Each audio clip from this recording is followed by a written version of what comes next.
தமிழக வெற்றிக் கழகத்தின் தலைவர் ஜோசப் விஜய் நாளை தமிழக முதல்வராக பதவியேற்பதாக தகவல் வெளியாகிய நிலையில் அவரது பதவியேற்பில் மீண்டும் இழுபறி ஏற்பட்டுள்ளது. தமிழக சட்டமன்றத் தேர்தலில் 108 ஆசனங்களுடன் தனிப்பெரும் கட்சியாக உருவெடுத்துள்ள தமிழக வெற்றிக் கழகம் முன்னதாக ஆட்சி அமைப்பதற்கு தேவையான பெரும்பான்மையை எட்ட தீவிர முயற்சியில் ஈடுபட்டு வந்தது. அதன்படி ஆட்சி அமைக்க 11 உறுப்பினர்களின் ஆதரவு தேவைப்பட்ட நிலையில் காங்கிரஸ் கட்சி தனது 5 உறுப்பினர்களின் ஆதரவை ஏற்கனவே உறுதி செய்துள்ளது. இதனைத் தொடர்ந்து திமுக கூட்டணியில் உள்ள மற்ற கட்சிகளான சிபிஐ, சிபிஎம், விசிக மற்றும் ஐயுஎம்எல் ஆகியவற்றுக்கு தவேக தலைவர் விஜய் கடிதம் வாயிலாக ஆதரவு கோரியிருந்தார். தவேக நிர்வாகிகளும் அந்தந்த கட்சித் தலைவர்களை நேரில் சந்தித்து ஆதரவு திரட்டினர்.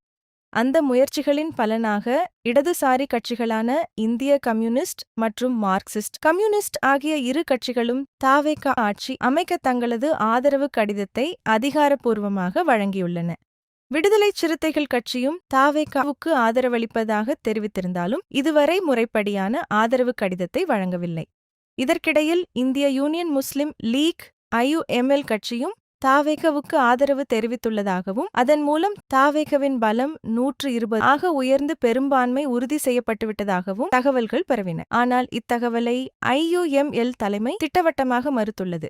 இது தொடர்பாக அக்கட்சியின் மாநில முகநூல் பக்கத்தில் வெளியிட்டுள்ள விளக்கத்தில் தாங்கள் தவேகவுக்கு ஆதரவு அளிக்கவில்லை என்றும் திமுக தலைமையிலான மதச்சார்பற்ற முற்போக்கு கூட்டணியிலேயே நீடிப்பதாகவும் தெளிவுபடுத்தியுள்ளது.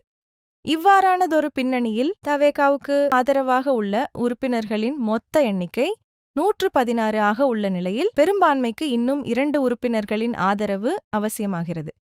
நாளை பதவியேற்பு விழா நடைபெறவிருப்பதாக கூறப்படும் சூழலில் பெரும்பான்மை இன்னும் உறுதி செய்யப்படாததால் தமிழக அரசியலில் உச்சக்கட்ட பரபரப்பு நிலவி வருகிறது.